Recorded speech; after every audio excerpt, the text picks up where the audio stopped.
Hello, everybody. Welcome once again to another podcast on Eruption. Today we have Ebenezar Wikina, and Ebenezer is the lead of Policy Shapers and also the founder as well. I'm excited to have this conversation because, like, these guys are doing.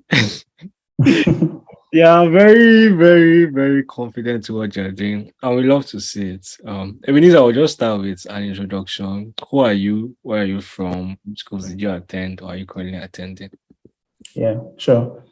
Yeah, sure. Thanks for having me. My name is Ebenezar Wikina. I'm the founder of Policy Shapers, just as you said. But in addition to that, I still do quite a lot of other things. I have another 9 to 5 role in addition to Policy Shapers at an NGO called PIND Foundation. That's PIND Foundation. It was set up by Chevron Corporation in 2010 to help drive community development in the Niger Delta region. Chevron works in the region, so of course, just trying to ensure that there's some development efforts here. In addition to that, of course, there are other things like consulting and all the other stuff. But I think my work, I'm the hustler, really. I think my work has pretty much, revolved around media, policy, currently government, research. So something, most of what I've done pretty much has been around writing, but it always hasn't been like this because I finished secondary school in 2007. Mm-hmm. And when I finished, I think I was 14 or so. I was pretty young. I'm the first of 5 kids. So, if you're born in the 90s, you know how your parents want to rush you through school and get you passed through everything. Yeah. So I was one of those kids that rushed through. I think I skipped a couple of classes, and then I got into school. Well, you must be a smart kid as well. Like 14, graduating secondary school. Well, I don't know. I don't know much about that. Well, and I think that maybe book smart, but I think that I was still very young. Like I didn't have a clue of like what I wanted to do, what my life was about, what my purpose was. So like maybe I could understand theories and theorems and everything, because I did the sciences, which is what my parents wanted me to do, and that's the story I'm coming to. I did science in secondary school. Yeah, I didn't policy shapers to do. Yes. I'll let you know. I'll let you know how the story goes round and round. so yeah. So even though I knew all of that, but I just didn't know. Like there's life knowledge and there's just like book knowledge. I feel like I might have been book smart, but there's still a lot that I was missing out on. So when I was 11 in GS3, right, I've always loved to write. To be honest, I feel like I'm that kid that wrote on the walls, wrote on the fridge, wrote everywhere, really, And my parents said growing up, I used to always be fascinated by like books.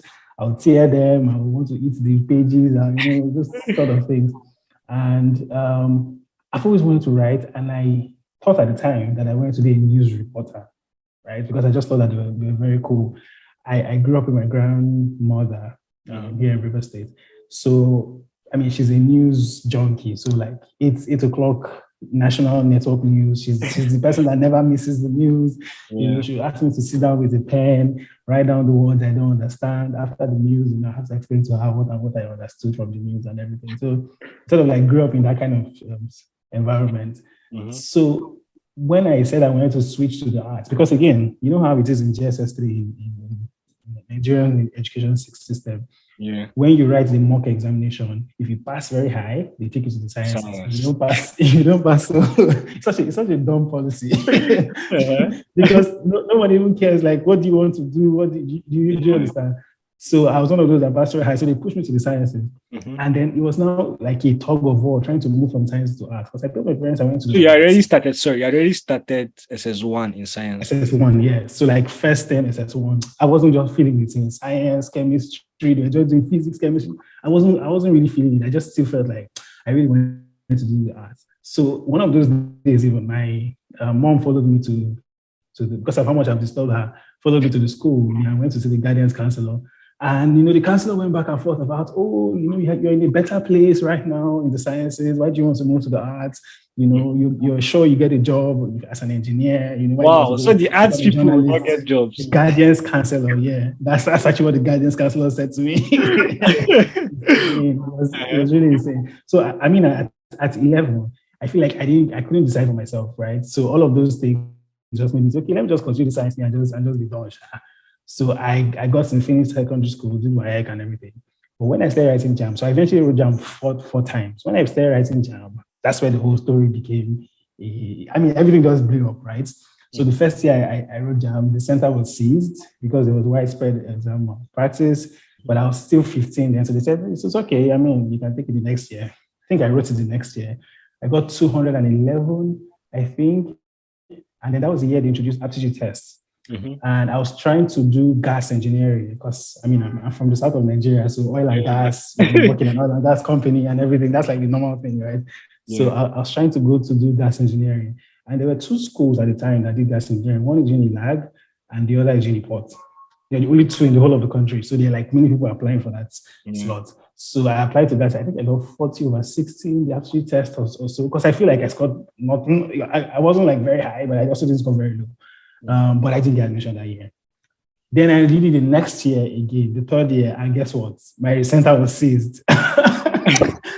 So that's where disaster begins. Because at this point, most of my friends had like gone on to university, even though I was relatively young compared to most of them. But like most of my classmates were already in university, they are like third year, second year, they're moving on and everything. Yeah.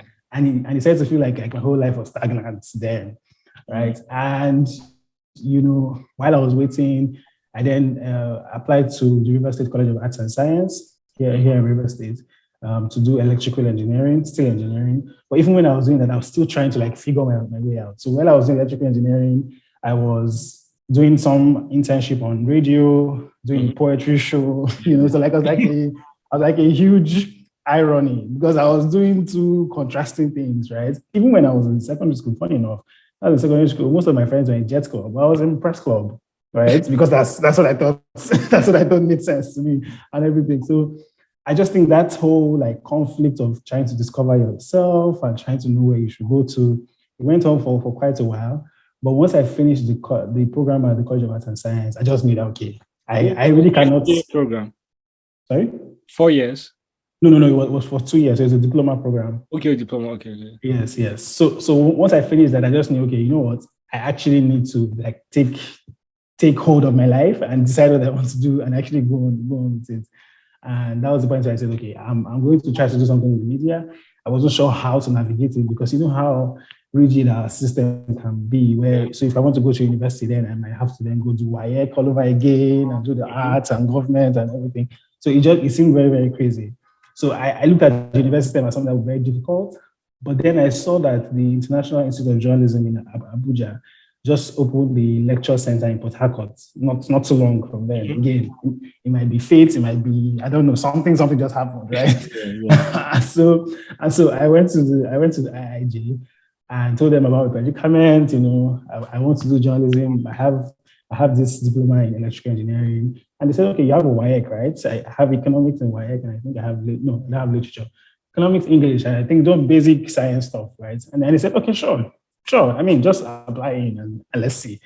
So I applied in, did the program for 2 years between 2014 and 2016. I finished it, graduated. While I was doing that, I did another professional broadcast journalism program for 4 months. I think it was very practical. That one, we went to radio and also we kind of like got experience, hands-on experience. And long story short, that's how I then found a way to twist my, from sciences to the arts. And then eventually programs at London School of Journalism. I've done quite a lot of online programs. I did one at Harvard Kennedy School. If you see my LinkedIn, you'll see all the programs I've done. So I've done quite a lot, really. But I think that, my education sort of came along with my self-discovery. So as I discovered myself, I sort of like, turn myself back to the path that I wanted to follow, as opposed to the path that is set before us. Because as young people in Nigeria, most times there are so many paths that are set before you. You want to be successful, just follow this path. Be the doctor, be the engineer, be the lawyer, and just and just follow that path to success, right? Especially the parents that will tell you, Especially the you don't want parents. to be a doctor, you don't want to be a lawyer, you don't want to have a future. You don't want to have a future. Exactly. Exactly. uh, So just finding my path and finding my education works. Also, another thing that's interesting about me is that I've actually worked longer than I've schooled. So all through these schooling times, I've actually been working. So I've been working professional. Well, I won't say professionally because I was still learning then. But I've been working something that you can track since 2010. I started volunteering for a teenage magazine, like a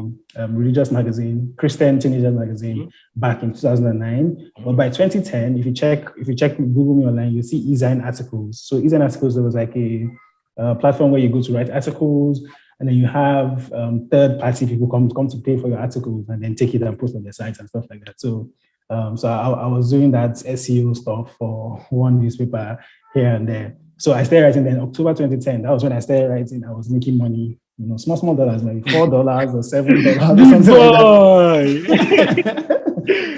As far back as 2010. So I've actually worked way longer, and because then nobody really said that if you had a degree or not. People were just like, oh, you want to work, sure, you can write, sure.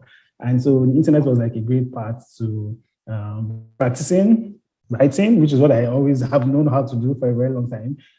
So just writing and studying, and yeah, eventually just getting on having a blog at some point. At the time, I also had an interview series.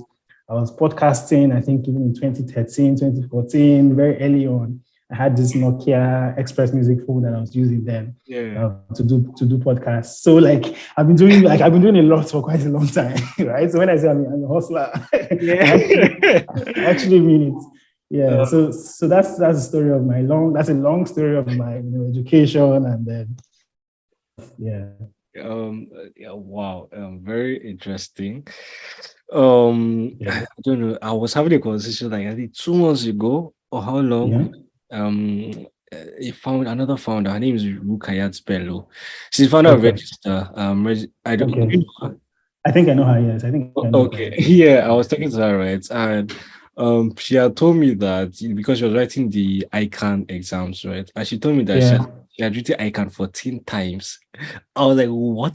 But like ICANN has different levels now. So I mean, Yeah. 14 like if you put all the levels together, like how many times she has to like Mm-hmm. certain exam 14. I'm like, Mm-hmm. that is some endurance, my guy. Like Yeah. Like actually does take a lot of endurance and follow through really yeah. sometimes. And like looking Yeah. at you today, you look very motivated, so happy. I like maybe because like the fact that maybe you did, I don't know if you felt it so much that you had to write jam like 4 times because you were It that young. was stressful. Yeah. I mean, I still felt it. Even though I was young, I think like the only advantage, if I can say advantage in quotes, with being young then is that okay, because even if I lost some time then, it didn't really show because later, like when I started moving on and doing school, it was almost like I was still with my mates around the same age. But as for my classmates, most of my classmates were done with university when I was writing my fourth jam. Do you understand? Yeah. So I obviously still felt it because then on Facebook they will be asking, oh, what's happening with you? Where are you now? And all that. And they invite you to all those old boy association groups and old girls Yeah. association groups, and you want to Yeah. avoid them because they will talk about school and all those other things, and you don't have anything to say. So yeah, so I mean, even though I was young, I still felt it. I mean, it's normal. And I mean, today it's not like you're not.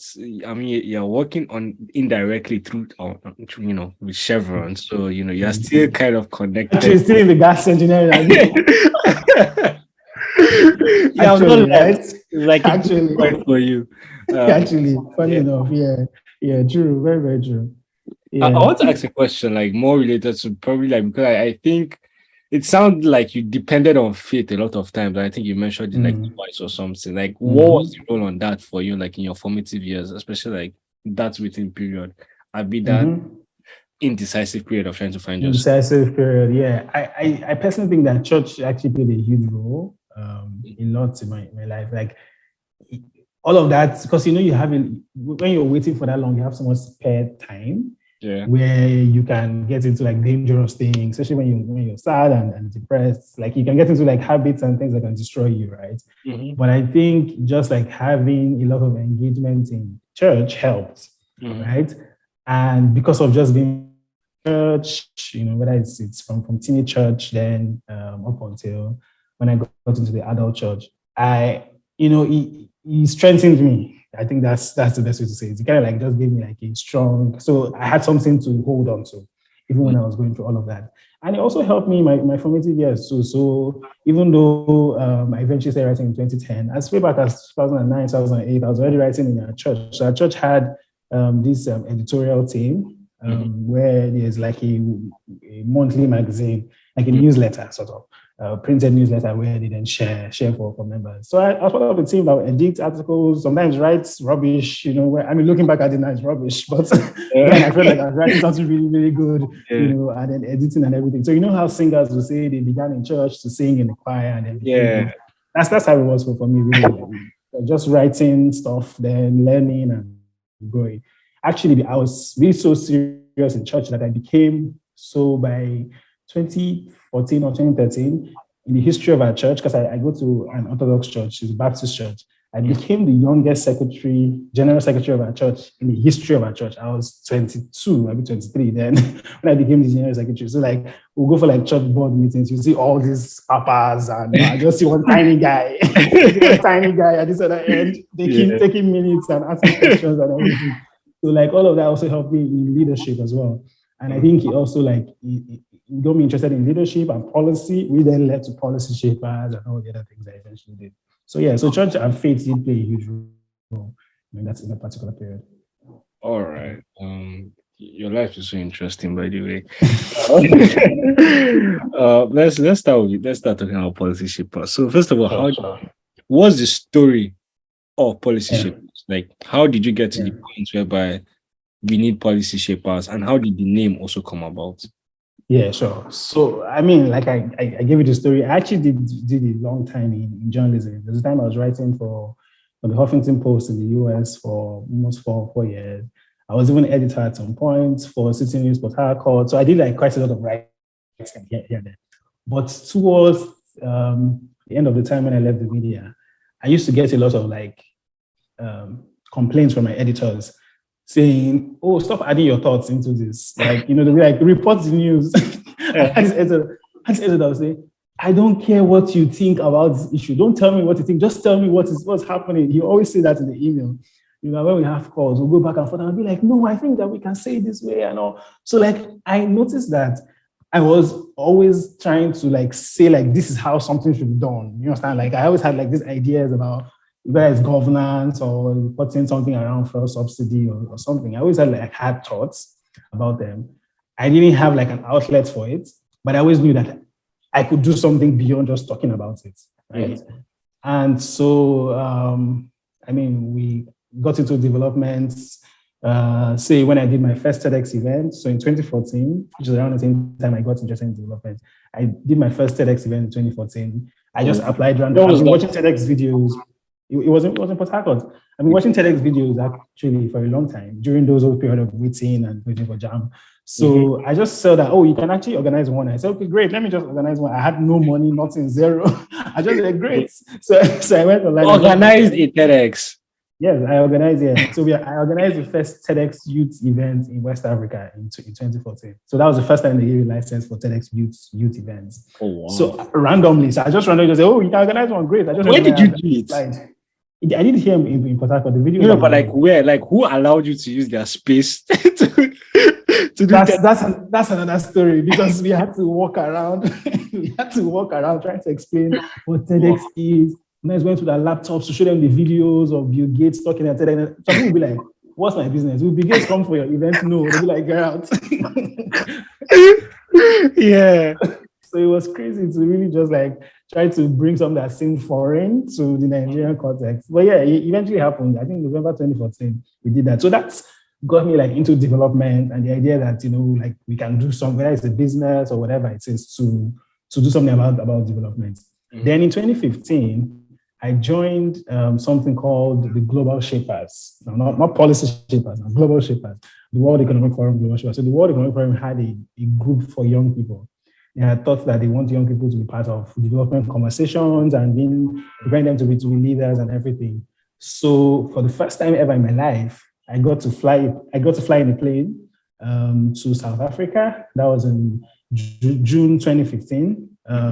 It was for the World Economic Forum And on this was Africa. sponsored by That was in Global Cape Shepherds. Town. It was sponsored by them, yes. I mean, how would I have paid for it, obviously? Okay. So like I got the chance to go there, and then they put me on a panel to speak about like young people and media and everything. But just being in that space just helped me see that we actually do have a huge like role to play as a young person in developing conversations, in like in passing on thoughts about what young people are facing in your respective countries and communities and everything. Because we had like all the world that, I mean, I was online, there was Dangote next to you, there's some guy, Trump president here, some like people everywhere, right?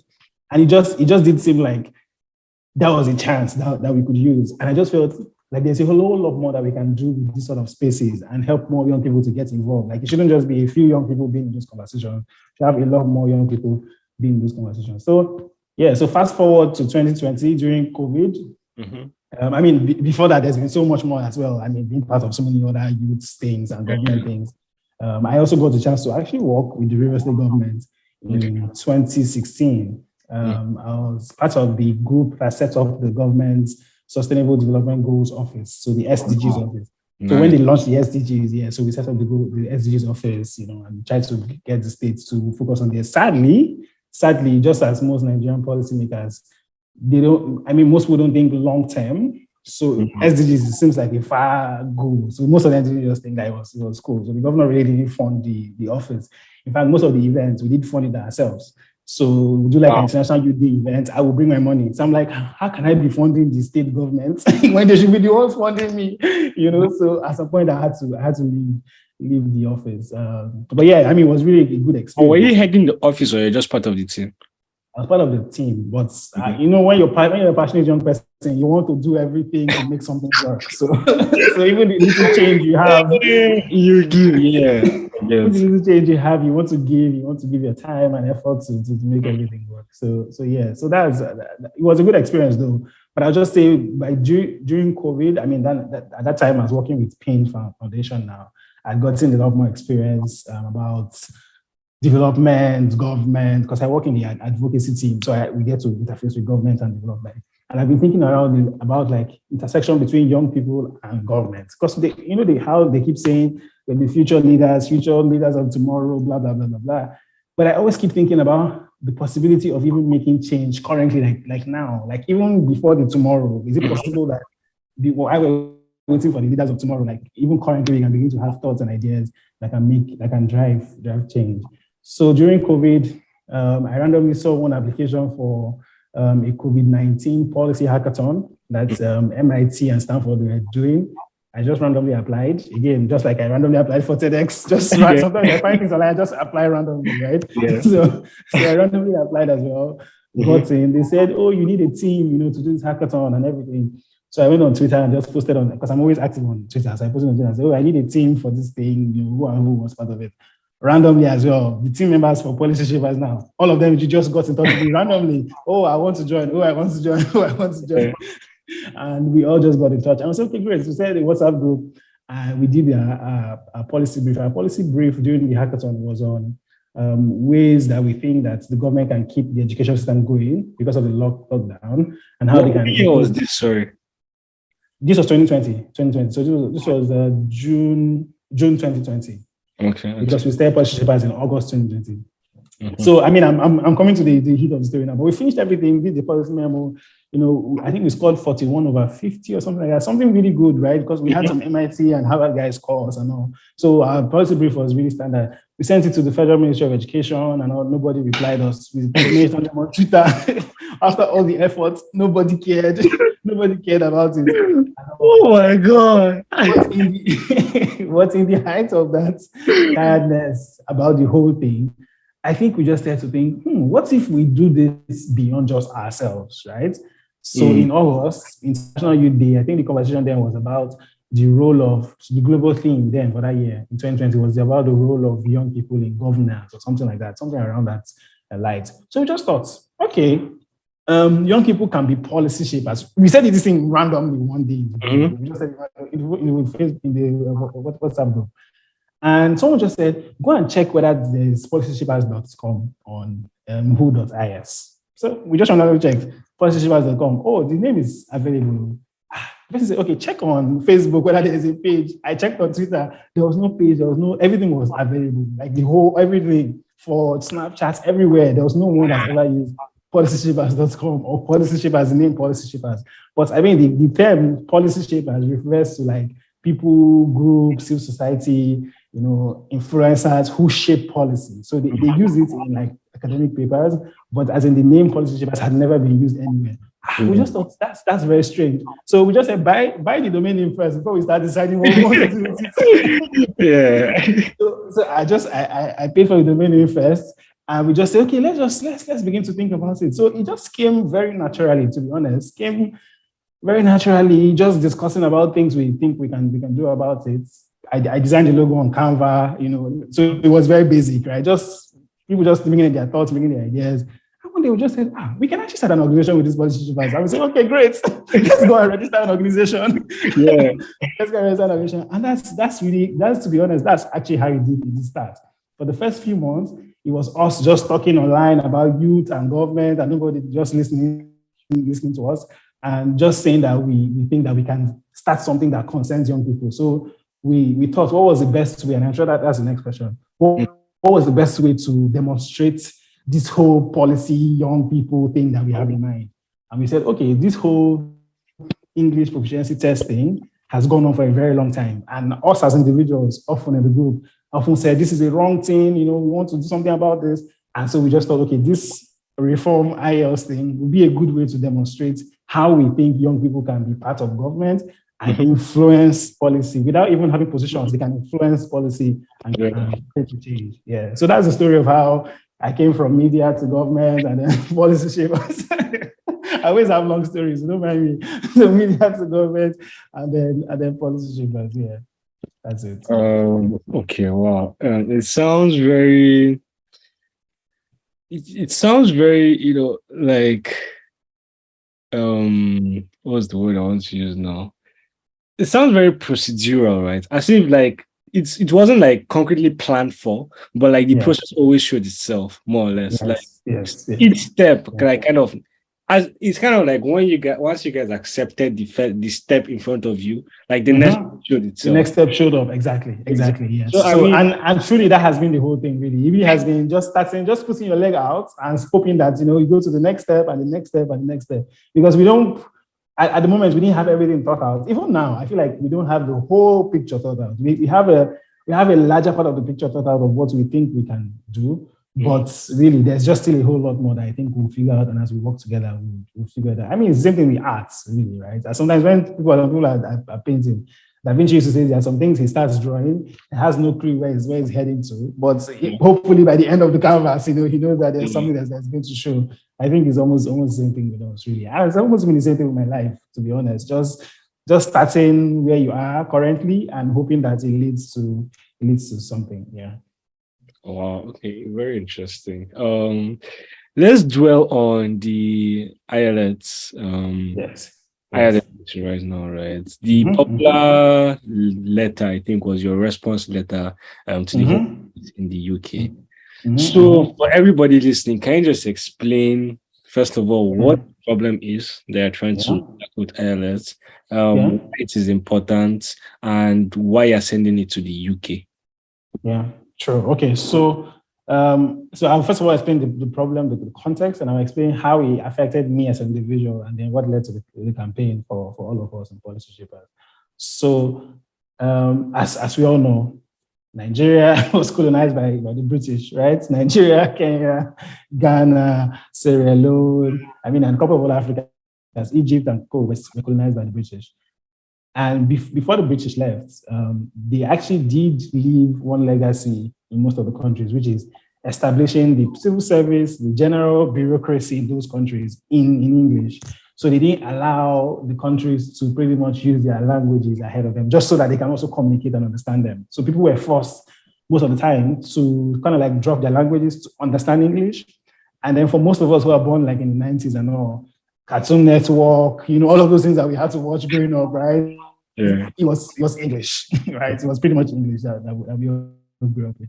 So for say at least 20 years, sadly, I don't know, for some strange reason, the UK has always just requested that when Africans, whether you're from your former colony, you're from an Anglophone African country, you have to just write an English test, right? Before you go into their schools or before you try to migrate, whether you're coming for a job or you're coming to just do tourism, etc., right? And it just doesn't make any sense, right? So for me as an individual, I've always just avoided it. When I see anything like that, says English, oh, you must provide an English, whatever for you to get it. I should just ignore it, right? But in 2020, again, in 2020, that same year we started policy papers. I think in February, I just, again, for my love for online learning and just trying to explore something new, I randomly just thought, what if I do a business degree? Just randomly, right? So I saw that at that time, Nexford University had just come to Nigeria. They're a US-based university. And they have a physical office, they were online. And I thought, okay, I mean, they have accreditation and everything. So I said, well, great. So I applied to them. Mind you, by 2019, I'd done a program at Harvard Kennedy School for 4 months where I graduated, right? I'm sure if I didn't do it well, I would have passed. I graduated the program and had a certificate. And so when the stage for them to ask, show that you prove that you can understand English language, I said, okay, great. So I sent all my WAEC and NECO and journalism certificates and sent the Harvard one as well. And I said, okay, I also did an executive program at Harvard for 4 months. So I guess this should be enough proof to you guys, right? I wasn't even trying to fight on it. I was just like, I don't want people to ask me questions. I just sent you everything. And I was hoping that they say, okay, great. We've seen all this. So let's go on with the process. I paid admission fee. I paid all the other things. And then they reply to me and they say, that was January 28th. They reply to me and they say, sorry, we've seen this, but we don't think they merit as an English proficiency certificate. You still have to write the IELTS or the TOEFL that costs XYZ amount. And if you've written it in more than 2 years, we cannot accept it. It has to be something that's written within the past 2 years. And I just thought, are you guys really serious? Like, even if you don't respect my own Nigerian education, even the Harvard certificate, even your own school, your own you also do not respect that. I just thought, okay, no, I mean, I have to say something about it. So I took it, like I said, I'm always chitty-chatty on Twitter. So I took it to Twitter quickly and just said, it was in the night, like 11 p.m. or something. Went online and just said, you guys, like, there's this school that is saying this XYZ thing. And I think it's a very wrong thing. And I think we need to do something about it. So I tweeted it that night. By the time I woke up the next morning, it was maybe like 700 retweets or something. People were talking about it. And I tweeted it randomly, really, not mentioning anyone, just mentioning the school and just complaining about it. And so people were talking about it. I mean, I think the tweet is still live, talking about it and complaining and saying, yes, this school asked me and that school asked me, and, just saying different things. And I think just the pressure of people talking about this, and because universities new in Nigeria, they didn't want to cause any issues at the beginning. So I think just that pressure of it made them say in 2 weeks after that, they wrote me back to say, okay, because of what you have said, we will change this particular policy. So you're allowed to take the first course. If you claim that you understand English, you can take the first course at the university. It's like an introductory course. If you pass that course, you can go on to do your program. You don't need to submit an IELTS result or whatever. I thought, okay, wonderful idea. I mean, that's a good So the reason why, because I know Nexford, right? Yes. I've had the opportunity to join. I didn't do any class with them, but I know Nexford. Okay. So the reason why basically Nigerians do not have to write IELTS, yes. Actually, not even Nigerians. Anybody anywhere in the world who claims to understand English and applies to Nexford University, they can go on with their program if they pass the first course and they can just go on and move on. So and again, it was just that particular tweet. So after then, we did other things. COVID happened, and then I forgot about it. But after we started the policy papers in August of that same 2020, we started to think about this whole IELTS thing. I started to think of how we can show this whole youth movement, young people have power and everything. And we just thought, okay, if I've had this experience with my own Nexford, and that was just one university out of 1,000, out there in various countries, how do we make it a movement that doesn't just revolve around us in the team talking, because we usually will talk about it a lot as a team, but we weren't really making any headway just because it's just a few followers we have, right? But we thought that how do we make more people involved in it and get to the point where it's more like we're affecting it at the roots as opposed to affecting it in the various institutions. Because we feel it will take a very long time to write to all the universities, maybe close to 7,000 or 8,000 universities, to engage each of them to change the policy versus engaging the roots, and the root is the UK. So despite like being former colonies and everything, UK doesn't believe that there's any country in Africa that is an English-speaking country. Like they have this list they call the majority English-speaking country list. There's no African country, none of their former colonies, nobody. But they didn't have Caribbean countries like Jamaica and Guyana and Barbados and Bahamas. And so I'm like, wait, I mean, if you guys even have the Caribbeans, maybe I won't really be upset. And I'm not upset about the Caribbeans. I'm upset that the similarities between like the Caribbeans and Africans are very similar, like it's so close, right? Yeah. So like, if you have them and not have us, what really is the deal, right? So we just thought, okay, that's where to direct it to.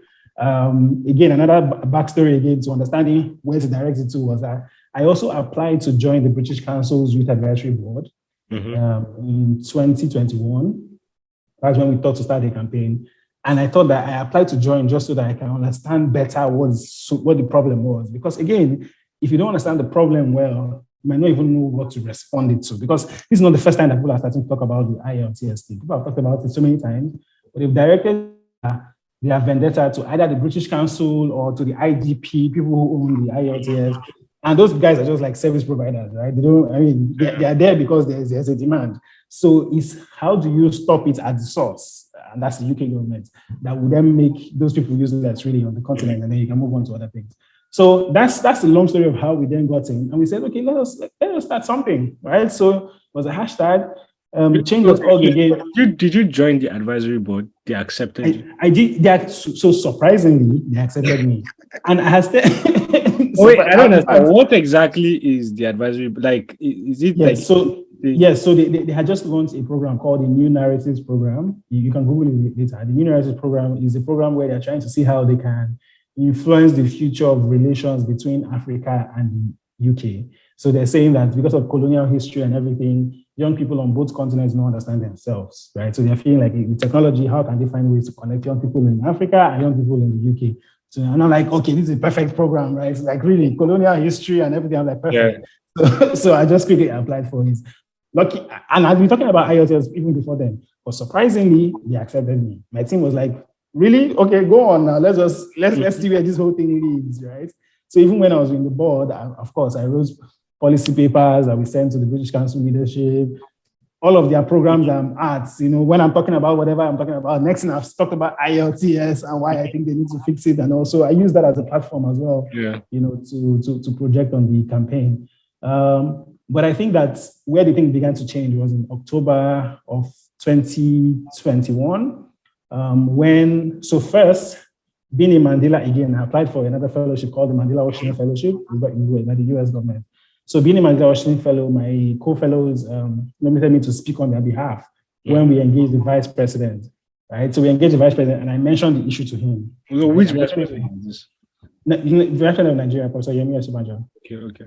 Yes. The video is also online, and I can send the links to you if you care. So we engaged him. I spoke about other issues. It was the anniversary of NSAS, I think. It was a very difficult speech to make because they were like, oh, don't say what to make them upset, but say, you know, so I'm like, what are you talking about? I will scatter the room. I will take the order. Exactly.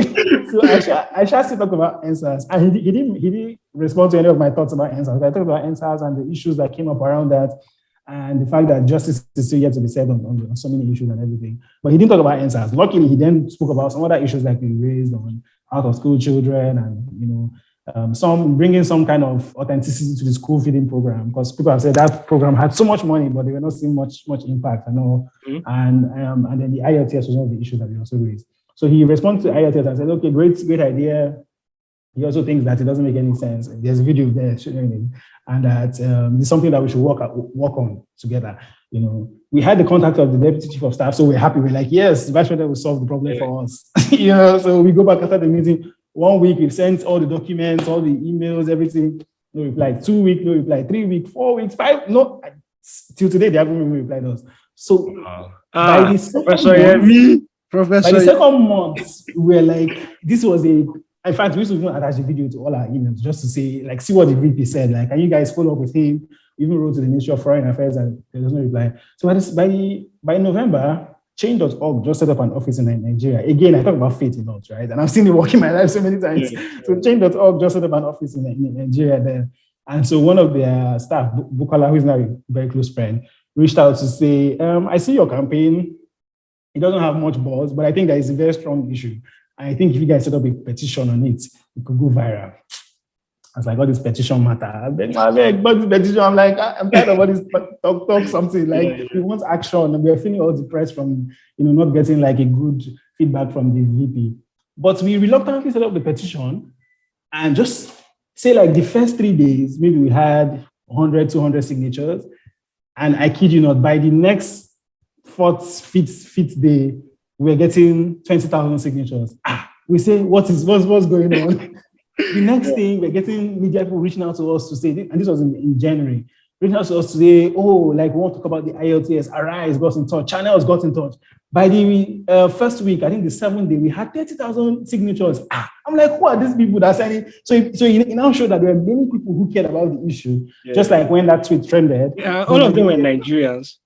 Most of them were Nigerians. There were people from Kenya, there were people from Ghana, there were people from even the US. Africans were just like, okay, it was a petition against the British government. So people were just it was a petition to the UK government, saying that they should. So it was a petition for Nigeria. It was the title of the petition is stop asking Nigerians to write IELTS. It's still on. That's like a petition. Stop asking Nigerians to write IELTS. And we put it out there.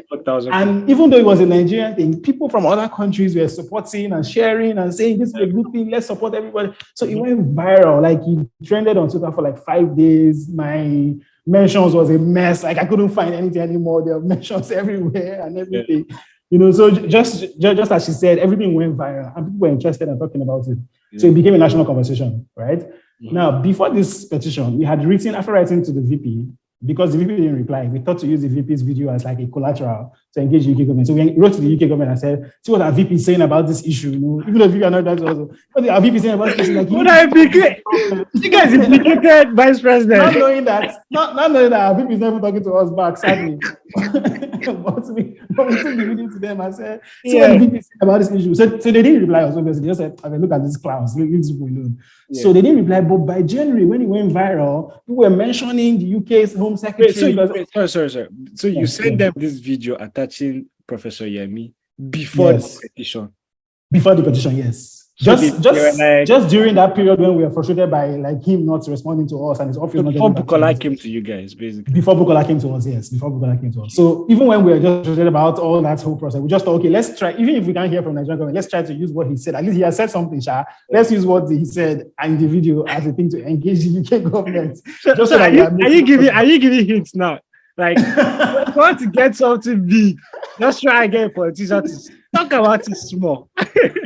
Actually, that's what happens in government a lot. People use things as collateral. So we're able to do that. And by January, everything just went viral. So they were forced to respond to that same email that we sent to them, saying, "Oh, we've seen your email. Oh, thank you for sharing the video and everything. We think that, this is how we used to measure, this is not a racist thing, whatever. This is how we used to measure African countries that are majority English-speaking countries and all."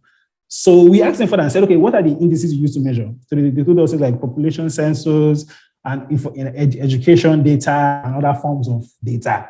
So I'm sure in the normal world, they'll think that that's where it ends, right? They'll be like, we've told you what we used to measure, and Nigeria does not have the criteria. That's what they said in the email, and they ended it there. So like in February, Shebi, you say we are policy shapers. This is where we show that we are policy shapers, right?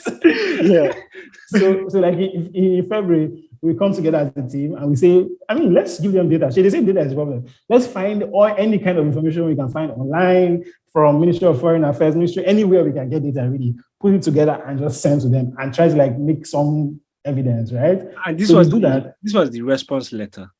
This was before the response letter, because there was another thing that we sent, then they now sent another thing. So the response letter was the last thing that we just recently sent to them. So we put it together and we put together like a policy brief.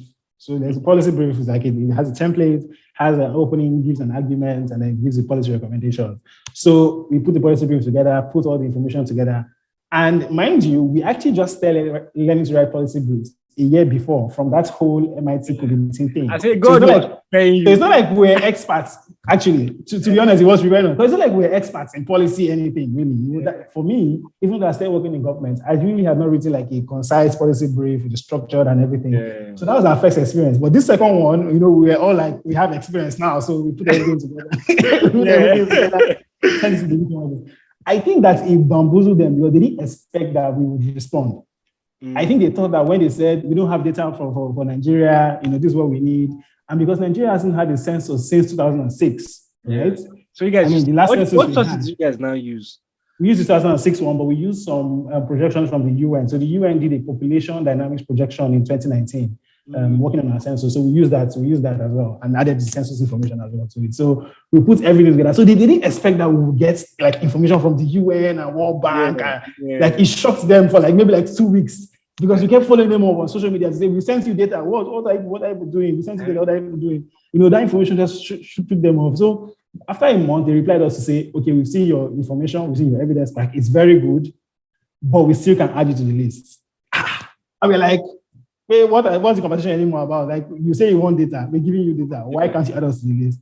They then go on to say, oh, their criteria now is that for a country to be added to the list, there needs to be more than 51% of the population speaking English. Then we say, hold on, because we've been following them from the beginning. The first message said at least 51% of the population speaking English. Now they are saying more than 51% of the population. So we highlighted both of them in our response letter, that letter that you saw, and said at least 51% and more than 51% don't mean the same thing. Then we explained the whole thing down for them and add some more data from the World Bank, again, got some more data from world population prospects and everything, and share that with them. So since we shared that, they haven't replied.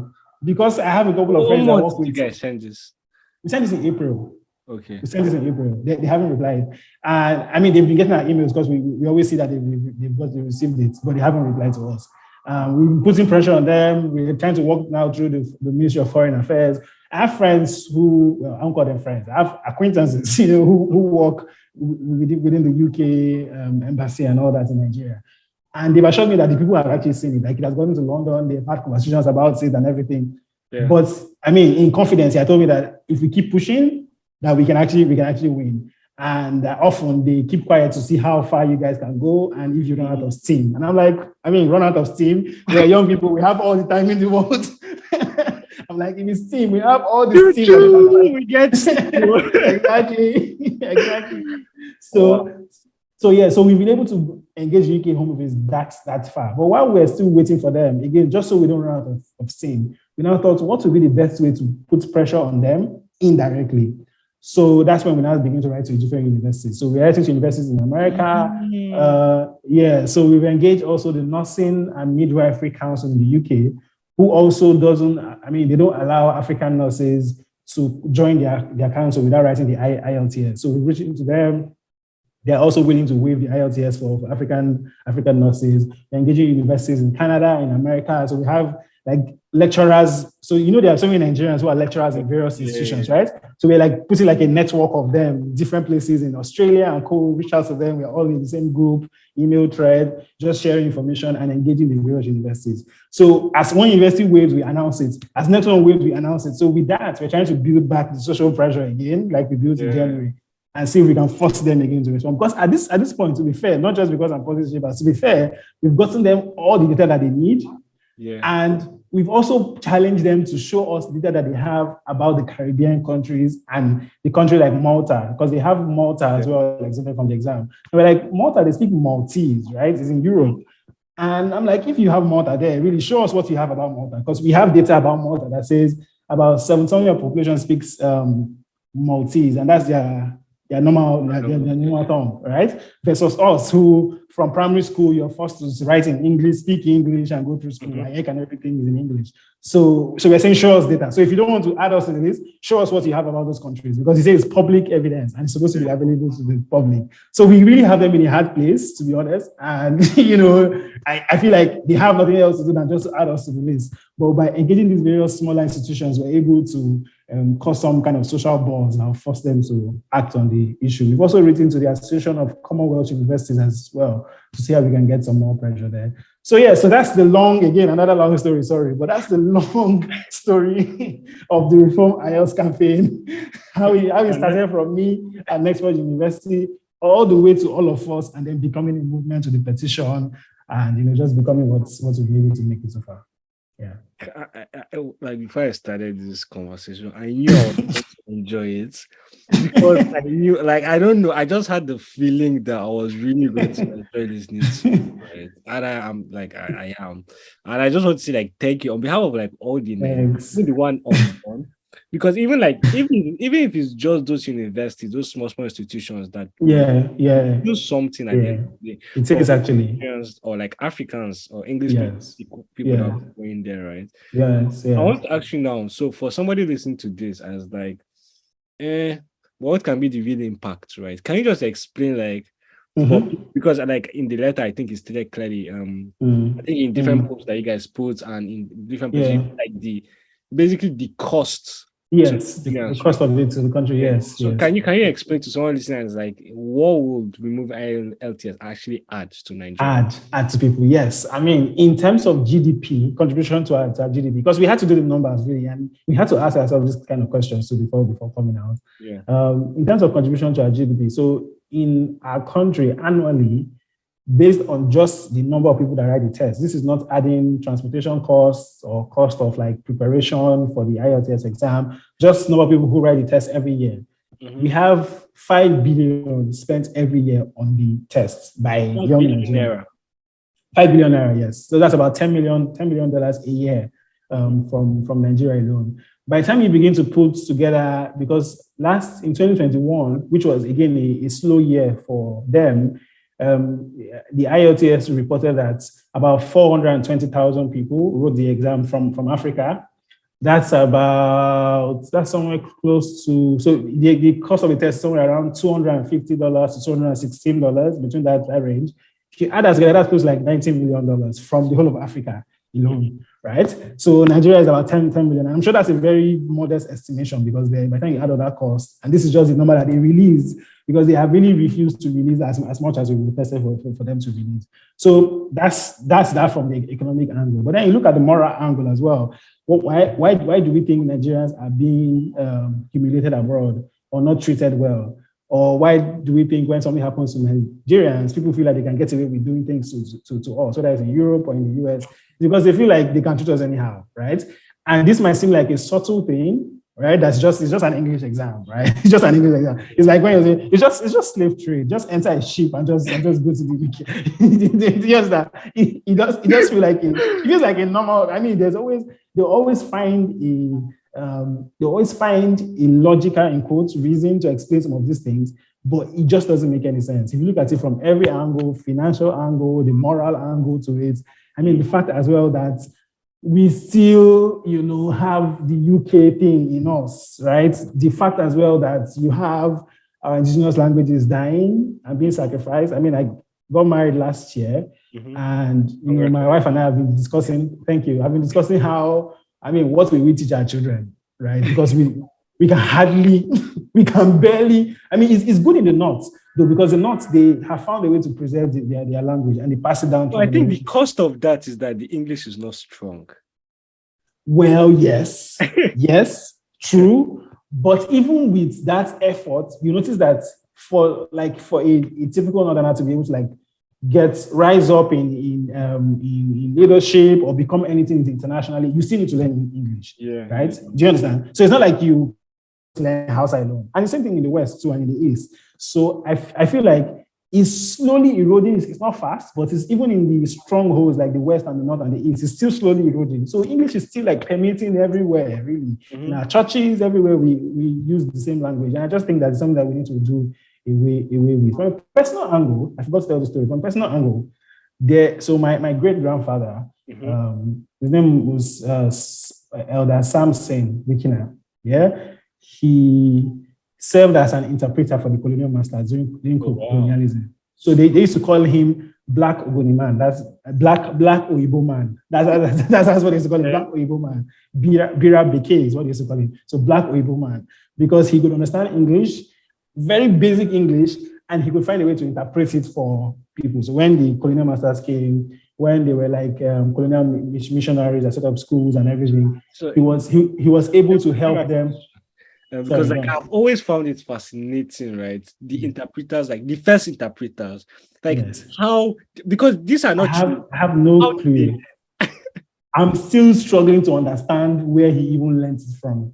Like I have no clue to the like I've been thinking, I'm like, where did he how was he able to understand it to the point? Because there are even a couple of books written about him because he helped to translate the Methodist hymn now to okay. our own indigenous Ogoni language as well, and the Bible as well. So he translated the Bible to our Ogoni language and the hymn Yeah. to our Ogoni language. So there are books written about him and all. So I have no clue where I don't know whether he fell from the sky with it or something. I have no clue. How I have have no Babylon clue. happened? Maybe like so Yeah. I really have no clue how he was able to learn. But like looking at it from that angle, I feel like he was able to, because most of the things I read about him, sadly my grandfather died during the Civil War, so he wasn't alive to like tell the story of everything. But what my grandmother Because said, of the war, or he died a natural death? he died because of the war, because he fell sick while they were trying to escape from somewhere to somewhere and everything, and yeah, and then he passed on. While he died after the war, when they had just announced that the war was over. But he wasn't part of like combat. He was trying to protect his family and move them from here to there and all that during the war.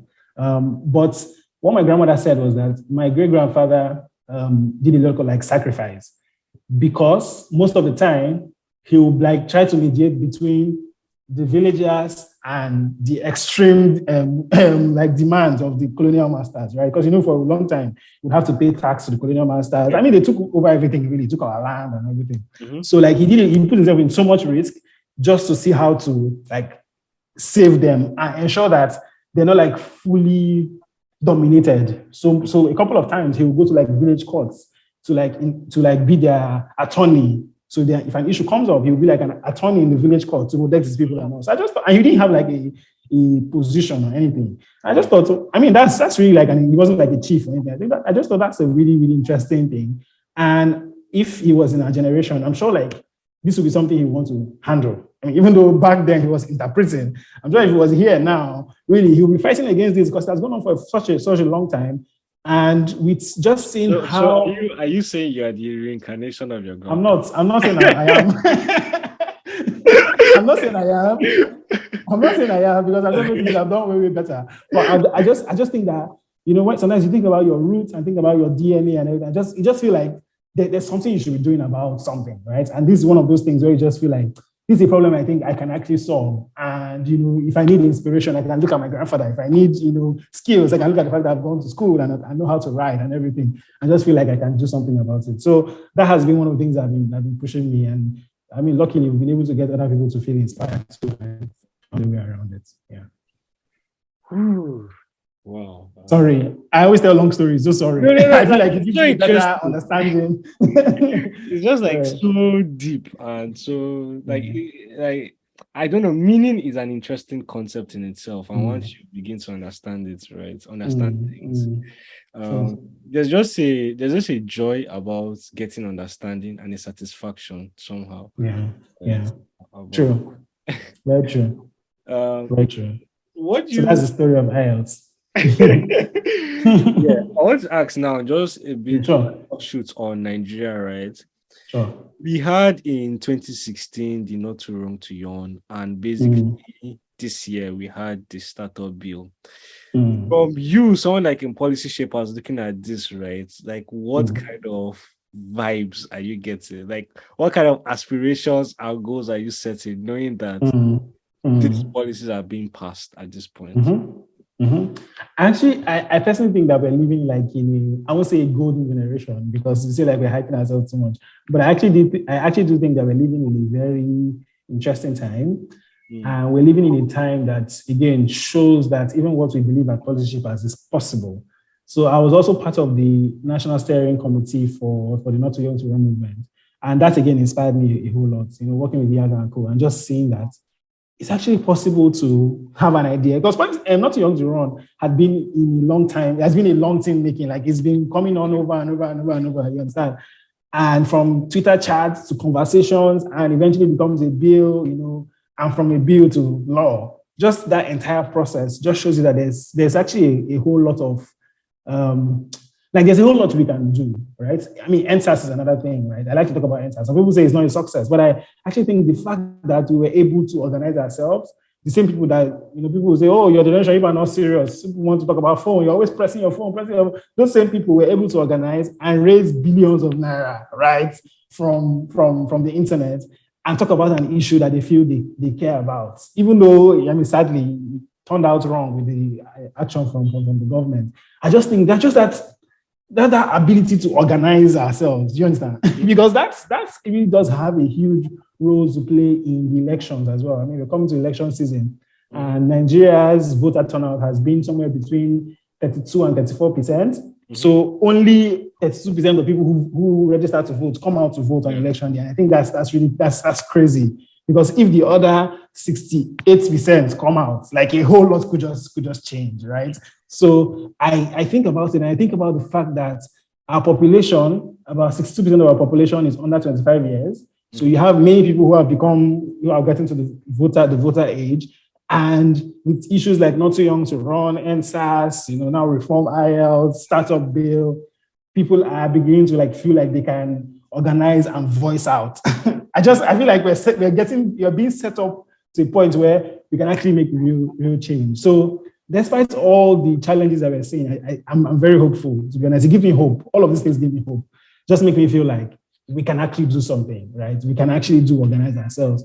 And we've done it before. It means that we can do it again, right? And if we do find a way to bring those common, denominators together, we definitely can find a way to make change.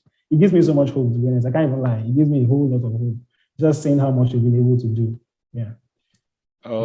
And listening to people like you just is, I feel like myself, as you're talking, right? The passion that you're talking with, I just feel it's actually directly. I think especially as a Nigerian, right? I'm talking to Mobola. Mobola is the chief marketing officer of Higher Force in recruitment.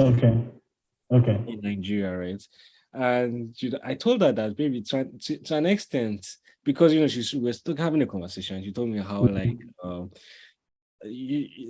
for example, you hire somebody for a company, right? Like you help a company hire a person, and the person's account is linked to Yahoo or something like that. Now, the company decides this, right? Or the person just runs away out of designs and runs away. So the Nigerian thing happening to you at the end of the day. And I'm like, and I was telling her, do you know that if you look at it another way, right? Wise, you are better prepared than maybe the Ghanaian or the Kenyan or the Angolan company, right? Because they do not necessarily have these problems deeply, right? But you do, and you have to face it every day. So every day, situation whereby Nigeria becomes a better place, like you are auto-built, you know how to manage these things. But if it happens to the Ghanaian, nothing can shock you out. Exactly, like you can't be shocked by anything. But if it happens to the Ghanaian company, like it might cost them so much money, they might have to fold or anything, right? True. It's kind of like the same for, especially listening to you in the sense that, you're like, I've seen the worst. And now we are going to demand for better because what can get worse than this, right? So now we're moving forward at the end of the day. Exactly. I mean, you put it perfectly, really. I mean, just knowing that we have been in a very bad place, and there's definitely a beaming sunlight at the other end that we just feel if we keep working towards it, things can everything get better. Yeah, and I think that's also what has also inspired me to look at a future in politics really as well. I mean, beyond all of this, I'm looking at a situation where I can get into public service. And you know how they say, oh, when you get in there, you can't think of what to do. Let's even go and test that. Is it true? And I feel like one of the reasons why most times, most of our leaders have not been able to get into things and get it right is because of lack of preparation and experience. They might have political experience as part of politics and shouting and everything, but just understanding policy and how basic decisions can change people's lives and what they've done in the US or in the UK or even in Ghana, another African country, how they made their currency better. Those basic things, and being able to bring it to our own context and replicate same, might just change the lives of millions of people. So just knowing that, and knowing that I have to do a whole lot more to learn So that's why I'm always like looking for fellowships. I'm a fellow of the Nigerian Economic Summit Group. I'm Mandela Washington Fellow. And you know, I'm just all of these places just so I can learn and build a network. Because eventually it will still be me, you, all of us who will be when we become leaders. It will still be all of us, right? And if we're not able to build that useful network that we need to make change, you won't be. So these things where the president gets into power and he can't appoint someone for 6 months. I mean, really, what have you been doing all your life? How can you not know people that you were? Do you understand? Like you live this long, what have you been doing? Do you understand? Yeah. So imagine us knowing ourselves, knowing people who have capacity. You get into office, before you get in, that this guy can deliver media. This guy can, you understand? So it's a network you built and it's the skills and the knowledge and experience you build over the years. And I think I'm just trying to say I can prepare and just give it a shot. I have many friends who are like, bro, I'm out of this country. One of them just announced today that he's going to Canada. And I have so many of them who are like, if you want to go, it'll be easy and everything. And I'm like, that's the easy thing to do, right? To try to leave, staying and trying to, it's hard, but just saying, what if I stay? What if I try really and see how far that goes? Sometimes you never know. And with everything I've seen in my life, you really never know. It just takes that effort and just putting your leg out that you might see all the difference that you need. So even though I don't think I'm the one that will solve Nigeria's problem, but I think that I kind of like belong to a generation, our generation of people who are beginning to believe and are beginning to try out things. And if we begin to work on it, you really never know how far these things can come out. Yeah. Yeah. That's my thoughts. Yeah. At Niruption, like we really believe in nation building. And amazing. For us, right, our major mission at the end of the day is just to be a system that facilitates the intentionality and practicality of in nation building and development. Through various means. For one, like true mindset change, because that you have to move people's minds before you can move their bodies, right? True, very true. Yeah. Working in ecosystems, acknowledging and documenting it, right? And we're just working towards a point whereby from a model youth system, that present and future generations, right, very active in the whole concepts of nation building. And I want to ask that's a wonderful plan, to be honest. Trust me, that's really, really a wonderful plan. I actually didn't even understand it this deep. I just thought, it takes a lot of like selfless acts to want to like document Nigerian stories, because no one really cares about us until we've got some really big, right? Until you're huge, and then CNN African Voices come and interview with you. But like from where you're growing, and most times, like most of the stories are lost in the process. Most times we wait till it's like boom, big opposition company and big office and everything. But like that process of going from start to the point where you want to be, I feel like I just saw some of the episodes you've done and I just thought this is really, really a good idea to just capture people moving and just that progress, and inspires other people to feel like they can grow. I think like you said, right, to get to a point whereby if if anybody within the ecosystem, right, I don't know, like you want to be a public official or not even public, to be a private business person, right?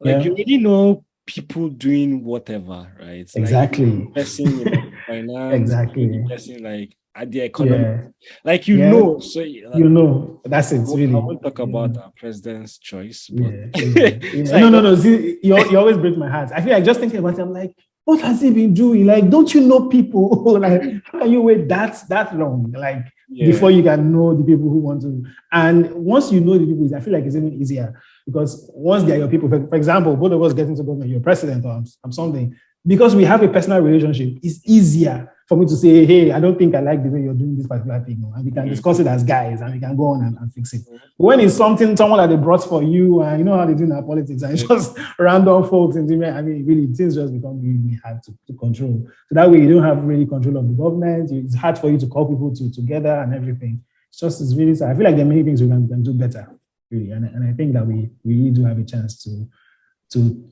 try. We have a chance. Yeah. Yeah. Okay. So I'll ask you two questions. First, the first, like, what is the dream? Is one for policy shapers, and then what is your own personal Nigerian dream? Yeah. Okay. So the dream for policy shapers, like I said earlier, is that I believe that we will get to the point where we can get young people interested first, inspired,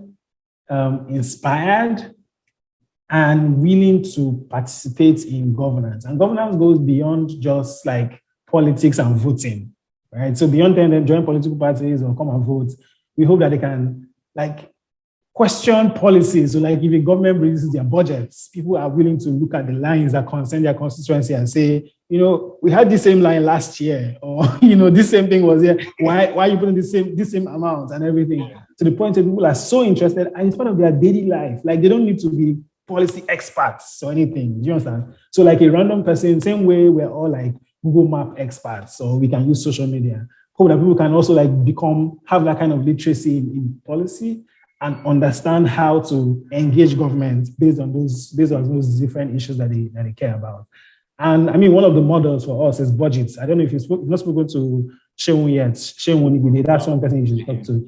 Budget had done really great. I mean, just trying to simplify the budgets, really, as basic as that sounds, just going through all of that, and how they've been able to expand their operations now to Sierra Leone, to Ghana, to the US, just taking someone that works in Nigeria to other countries is something we're also hoping that we can do. And again, we live in the tech age, right?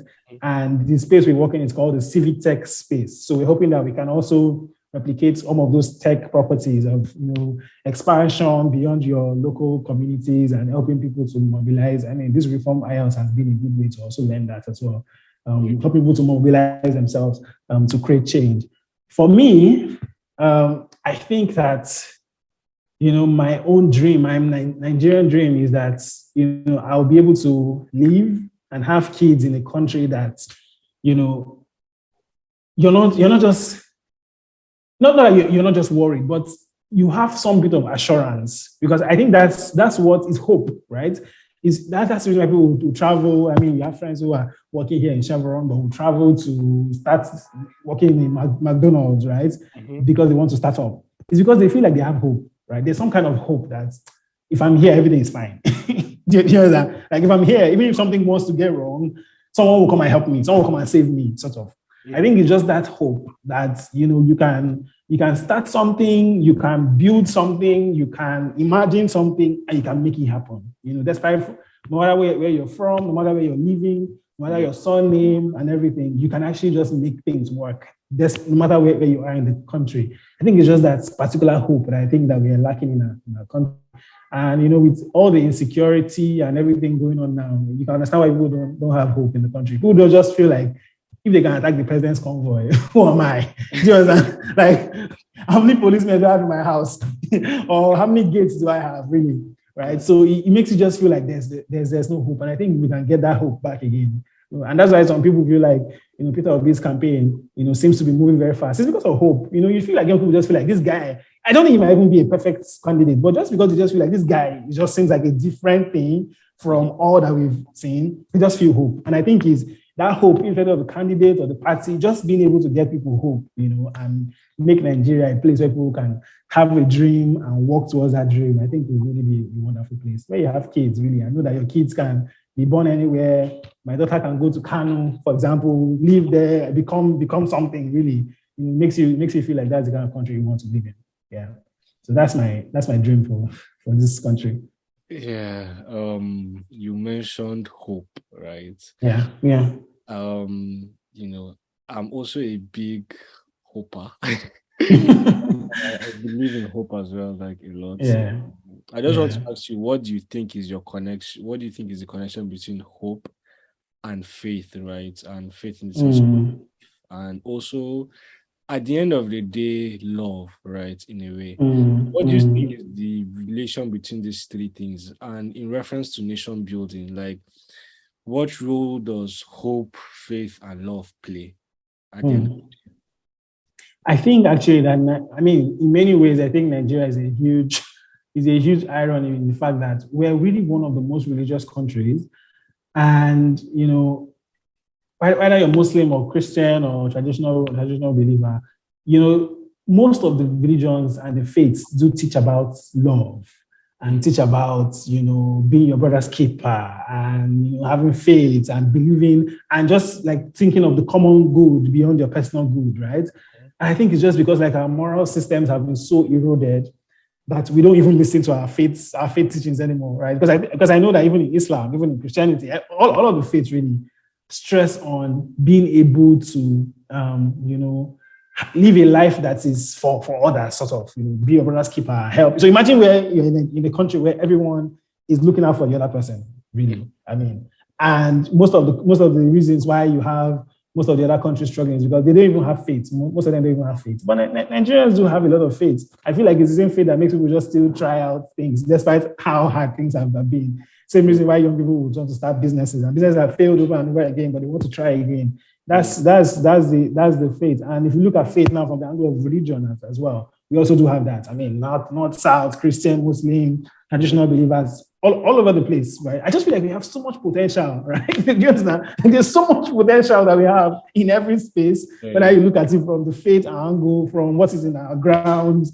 beyond oil. There's just so much potential, and I think that we can do a whole lot more with it. And I think they do have a huge role to play in nation building, because once we're able to get to the point where people are able to live in harmony, irrespective of their traditions or religions, or are beginning to look out for each other and care like there's a whole communal living. Because there's this, I was watching a documentary of there's this, I think this is Zamfara, where Fulanis and Hausas were living together in harmony. Before then, this whole bandit thing came up and it became a mess, right? Just if you get to the point where there's that harmony, like it's a natural harmony where people just naturally just care. The street people just care about this person's child. It might not be their child, but they just care about the person's child, right? When we get back to that point, I think we used to have that before. When we get to that point where we don't put all this whole religious thing in our faces, and politicians don't use people to cause all the havoc that we're seeing today.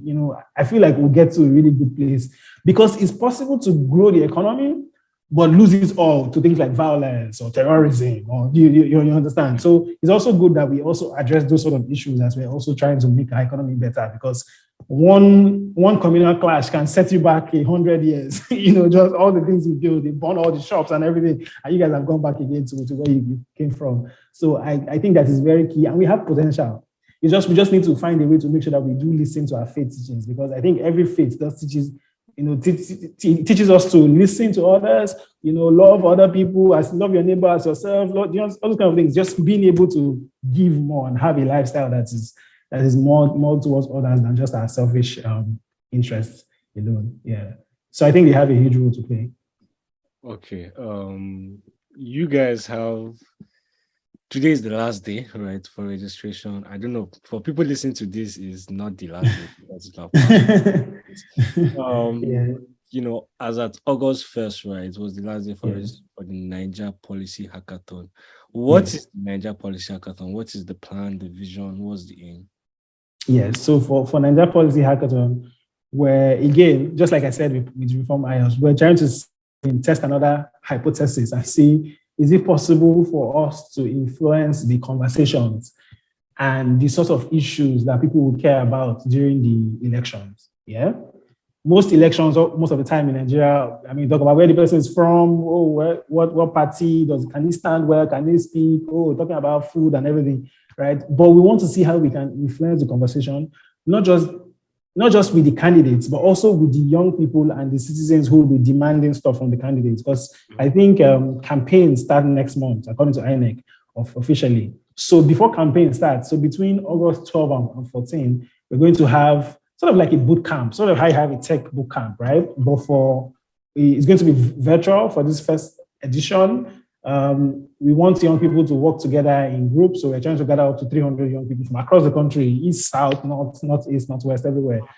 And we want them to be able to come together in groups, various groups really, and think of a solution that they want to solve. It can be education and ASU strikes. It can be, so the 4 tracks we have are education and ASU strikes, unemployment and underemployment, police brutality and insecurity, and agriculture and food security. So these were the 4 issues that people voted, because we didn't want to choose the issues. We wanted people to be the ones to decide. So when we did the national survey, we got people to decide on these four issues as the urgent issues they think need to be solved, and the urgent issues that they think the candidates need to think about, right? So beyond just saying these are the issues, we also want young people to say, these are some solutions that I have in mind. Because I know it's weird, right? But you might think that young people don't have sense.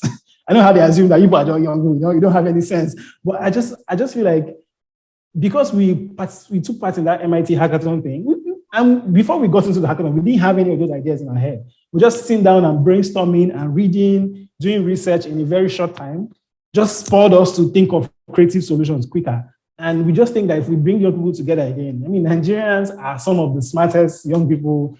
We have some of the smartest youth you can find anywhere in the world. And I'm not saying this just to hype us. There's data to back it up. In the US, about 63% of Nigerians in the US have a degree. That is more than people from the US who are in the US that have a degree. So people from the US who are in the US, about 32% have at least a bachelor's degree. People from other countries, about 31% have a bachelor's degree. So Nigerians have like almost double. Do you understand? In another person's country, almost double. Yeah. Same thing in the UK, same thing in Europe, right? So, I mean, just seeing that Nigerians are really smart and creative, we just think, how can we get young people to focus on the actual issues that matter and not get lost in where the person is from, the party, do you understand? Because for me, I'll vote the candidate that really will bring me the solutions. Mm-hmm. And not just bring me solutions, but show me that he had done something similar before, like a track record that I can look at. Did you understand? Because it's easy to just write a beautiful book and say, these solutions to Nigeria's problem. No. But you have solutions, but have you done something similar that you can say, okay, I've done it before in a smaller scale and I can try it before at a larger scale, right? So something like that, I think will be really key. And I think we just want to see how we can so we're getting speakers and folks from the NESG and co to come talk to young people, prepare them. Before the hackathon, all the Saturdays in July, we did something called the Policy Saturday. Mm-hmm. So like you do your evening jam class, we did like an evening class for policy literacy. And got also young people who are working in policy to come teach other young people about policy and all that. And yeah, we're hoping that, we're hoping that we can bring solutions beyond the noise, because there's so much noise during elections, right? There'll be so much noise as well during this election, but we hope that we can find a way to filter through the noise and like shine light on the issues that that matter and the solutions that young people are already thinking about, just to challenge those candidates and say like look at solutions. You understand? Like what's your problem? If we can come together and come up with solutions to our problems, what are you doing, and how can you even begin to tap into the solutions that we have to solve the problems when whoever wins and whoever gets into office. And we're hoping that it won't be just at the national level as well, but even at the state level, we can get people to look at those various solutions. Yeah. So that's the summary of Nigeria Policy Hack. So it's going to hold from August 12 to 14, 2022. Yeah, it's will be virtual. We're going to use Zoom, but we're hoping that for subsequent times we can actually get some kind of funding to gather people together and do a physical session. Yeah. Wow. This conversation has been so rich. Sorry, I've kept you way longer than the time that we. No, like time, don't worry. But like so rich and so deep and so beautiful at the same time.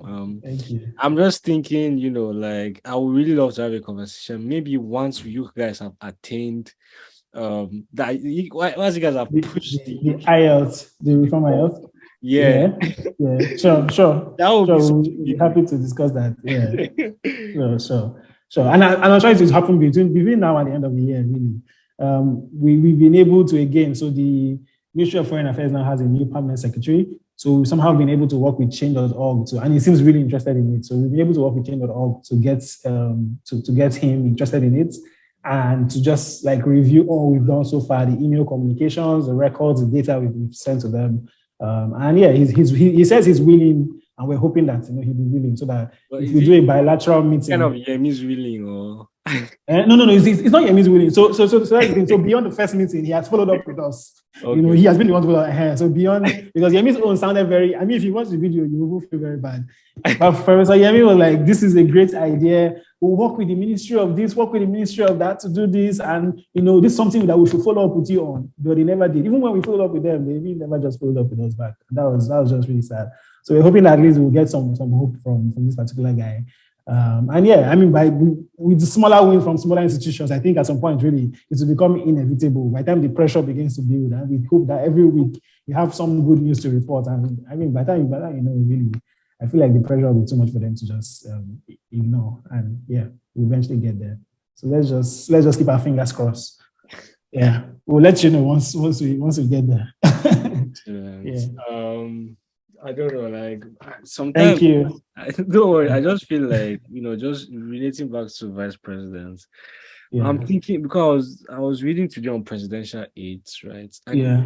the vice president has more aides than the president, which is something that bugged my mind. Obviously, like there's the government sponsored aid, which is less. I think he has 21, he has 21. 21. Yeah. Yeah. But like don't like is it donor aids or something like so Yes. Do not not the age. government So, sponsored but yes. donor aids. Yes. And Do like not pay for him to hire people and how to work with him. Yeah. exactly. And I'm like, bro, how can you even have 40 something people helping you? And then I still look like you're helpless, are we? like no, I'm not even seeing it from that point. I'm seeing it from the point of they'll bombard you with too many things that you Always. don't actually have Obviously. time to actually do Obviously. anything solid. Yeah. So that was Yeah. from my point of view that all these Yeah. offices, like Yeah. how necessary. That's a conversation for another day. But anyways, That's going to for another day too, to be honest, because I actually think that's something people need to look at too, because you're right. I mean, how many people can you listen to in a day? I mean, it's like a job listening to my wife every evening. You understand? And that's one person. your And then she wife should doesn't know not what has hear. happened. No, she shouldn't hear this, please. But by the time you hear what's happened the whole day, her business, do you understand? Then now add that for 48 people, really. I mean, there are some of them I'm sure he has not seen in months, really, because how many people can you keep up with? So that's another issue, really. Just looking at how, again, all of that goes into donor funding. So why not use that fund from donors to do something else versus spend it on, paying people that you never listen to. Yeah, but that's another conversation, like you said. That's a future conversation for another day. Maybe I should Yeah. drop this as well because like I was just researching today and I never realized, but because you guys are policy chippers, so maybe this will enter your Yeah. conversations.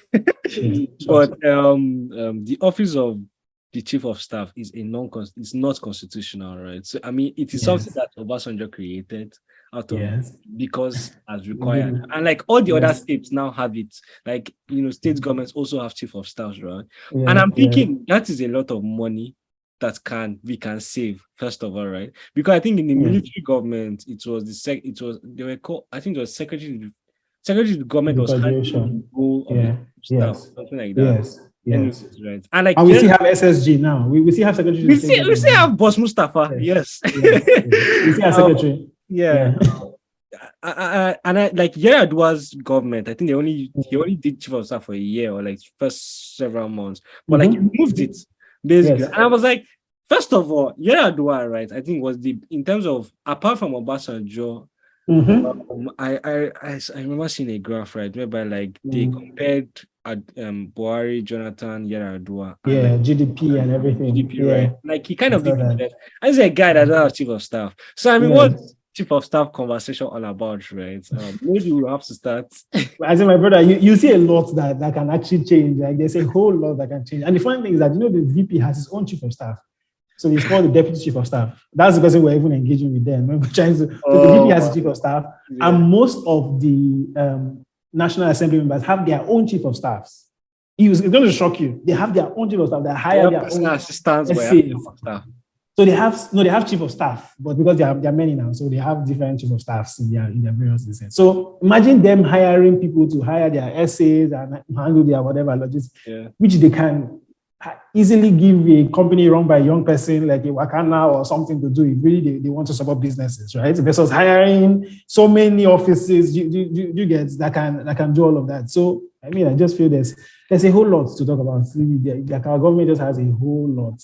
One of the things we've been doing here at PIN, and I didn't mention this because we talked about policy shapers. One of the things we're doing here at PIN is to help our states in the South to have plans. So in our advocacy team, we've worked with Cross River State, Abia State, and Edo State to come up with something called a 30-year plan. Now, one of the reasons why Dubai is like heaven, everyone wants to go to Dubai, is because these people, they've had a 50-year plan. Now they have a 100-year plan from 2017 to 2117 that they're following, that by 2117, they want to be the world power. They want to have all the top institutions there. They want to be the first to go to Mars. They want to do everything really. And most of the things that are run by young people. I mean, the Mars, this is run by some young lady who's 32 or 33 and stuff like that. So when you look at how they have vision and how they're able to like follow it step by step, and just come back here, it blows your mind. You just be like, what the hell are we doing? What the hell? It blows your mind. Like, what have we been doing? We don't have a plan. This guy comes in with his 2-point agenda, does his thing, leaves. Another guy comes in with his 5-point agenda, does. Do you understand? So we just thought, okay, let's find a way to solve the problem. And one of the first ways is to first of all say, okay, all ministries come together, all groups, trade unions, and student groups, everything. Let's even have a plan. So we've been able to do those 3 plans: a 30-year plan in Cross River, 30-year plan in Abia, and in Edo. Now the second problem is, how do we force them to follow the plan? Because it's one thing to have a plan. It's another thing to ensure that they follow the plan, and that it should be a law and they follow the plan. So we're trying to work with the respective House of Assemblies, which are sadly in the respective governors' pockets, because the House of Assemblies don't do anything without the governor. We're trying to work with them and see how we can get them to legislate on the plan, so that the plan then becomes law, so that whoever comes into office is forced to key into it. If he wants to make amendments to it, he needs to have a public debate.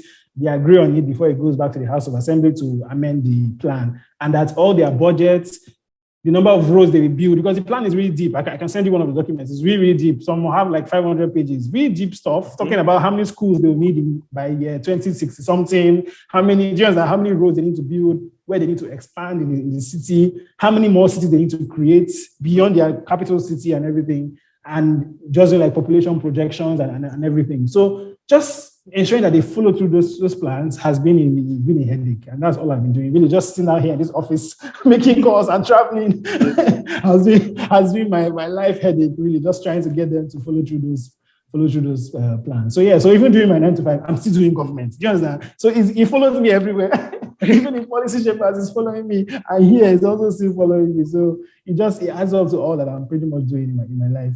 Yeah. I mean, wait, so like you're telling me that Abia State and these states actually have plans that solid? 30-year plans, 30-year plans, not just like a 2-year, and is 30-year it plan. public? It's public, yes. It's public. So we will ensure that there are copies as well in the library for the states. So most of the states' libraries, but it's online. It's everything online. Yeah. We press releases and everything, pushed it online. It's on the PIN website. It's on their Abia State government website, etc. So yeah, it's public. It's just. It's because we don't have active citizens now. You understand? Yeah. And because we don't also. Chevron doesn't want PIN to be in a position where we are fighting government, because really, once you start fighting government, Chevron's business will be in problem, right? So Chevron wants PIN to be helping government and telling citizens to say, we've helped them to do this, go and follow them up and get them to get it done, you understand? So we don't want to be the ones pushing and fighting them. And that has pretty much been the headache, to be honest. I have just imagined Chevron is like, oh my God, I beg, go and talk to your guys. Do you understand? Like, that's it. You're like, just get people to ask. Because when people begin to ask questions, those governors will know that people know. And that's another thing. We want politicians to help people to know things. Once people have knowledge, right, and they're empowered enough to feel like, oh, I can actually ask questions on this particular thing, I feel like it just changes the whole situation. Once citizens wake up, this country will change. Trust me. We just need citizens to wake up and begin to really ask questions and demand what they think is right. Everything will really change. I think a good study is like the palliatives of knowledge that there was palliatives. Changed everything. Open a Pandora's box, because you guys had this. Started the whole conversation. Exactly. Of how much they spent and everything. Exactly. That's it, really. That's it. Well, we hope without the looting next time. We hope without the looting, without breaking down anybody's this thing. Yeah. Well, you're talking about Dubai. I remember just a while ago, not too long ago, to like, I've seen the documents, but like I wanted to go and read the plans, right? And I was just listening to the Princess Rema. She's also part of like the House of Dubai. Sorry, I'm talking about Saudi Arabia now. Okay, Dubai. It's fine. So Saudi Arabia is the same mentality. Yeah, like so, because MBS, like Bill Salman, he has this. I think his youth that plan, but so ambitious and crazy. But like I was listening to the ambassador to the US, Saudi ambassador to the US, it's Rema, right? And she was just talking about the plan and the progress that we're having, right? And I was listening, I was just like, the problem with Nigeria is not plan. It's It's not. implementation. It's implementation. That's it, though. That's it, really. Trust me. It's implementation. We have so many beautiful documents that are just lost in our government office. It's implementation. It's implementation. Yeah. But what we then learned was that for most of the states, they don't even have plans. Some of the states in the south don't even have plans. So despite like making a lot of money from oil derivation and everything, they don't. So the money comes, the government decides what it's spent it on. There's no plan on saying, okay, if we receive 300 billion every month, we will spend it on XYZ, and then the other percentage will go to XYZ. There's no plan. It comes and the guy just say, okay, I know what the budget is supposed tinkle little star. That's what's supposed to be now. That's what it's supposed to be, but they don't follow it. He just does tinkle little star. Okay, build a road here, build a school here. So you just see crazy decision making from nowhere. He just goes ahead and does. It's crazy, man. It's really, really crazy. So that's been one of the headaches we've had. I think the future of politics needs to involve citizen auditors, right? Yes. You've used the right word. Citizen auditors. And audit everything. Really, to be honest, you've used the right word. To be honest, yeah, that's it. That's it. Citizen auditors. I don't even trust the PW. I don't trust them because those guys sometimes, work with the government. I mean, the whole is ironical, that your auditor will be your consultant, your tax advisor. Like, you can't do all of that together. You can't now. How many hats can you wear at the same time? How many overlapping hats? It's like being the president and then being the biggest private enterprise at the same time. Yes. It doesn't really do. Or like working the two at the same positions. Yeah. But, okay. Like, let's see. Policy shapers. I'm glad what you guys are doing. I will definitely have more conversation with you guys when I'm angry about. Sure. I'm like, Ebenezar, have you seen? Sure. I should even put my number in the chat so that we can exchange numbers as well. Sure, definitely. Right. I'm going to surely be in touch, and just let me know when the episode is out and if you need like any information or anything as well. Sure, no problem. I'll definitely use the I'll share it on LinkedIn too. Sure. I'll let you know beforehand. Okay. All right. This has been an awesome conversation. Thank you so much for your time. Yeah, I mean, I feel like I had a good time. It was therapeutic to just talk about the thing. Therapeutic. Thank you so much. For me, it was even much deeper because like sometimes you just see some people on, like I don't have social media, I don't have LinkedIn. Yeah. But like I'm on LinkedIn, right? So and I think LinkedIn is of all the medias, right? And I think is the most productive of them. It is. No, it is actually. It is. It is, obviously. And I was just, the first time I saw Policy Shapers, I was like, okay, somebody's tackling IELTS. I was like, wow, this guy. I was like, I like listening to the backstory now is just interesting. And it makes me more committed to what you guys are. Yeah, thank you so much. Really appreciate it. Really appreciate it. It was nice to speak to you. I'll keep you posted. Really, we're making progress every day. Okay. Hopefully, we'll be winning more wins with the other smaller institutions. Yeah, and hopefully to get us to the point where we get the eventual huge win with the UK government. Yeah, thanks. I mean, our children would definitely thank you for this because I mean, they'll thank all of us really because it's a combined effort. They're going to thank all of us. Yeah. Shout out to your team and everybody working like with you because you guys. Thanks, bro. Thank you on behalf of Nigeria. Thank you. Thanks a lot. Thank you. All right, bro. Enjoy the rest of your day. You too. Bye.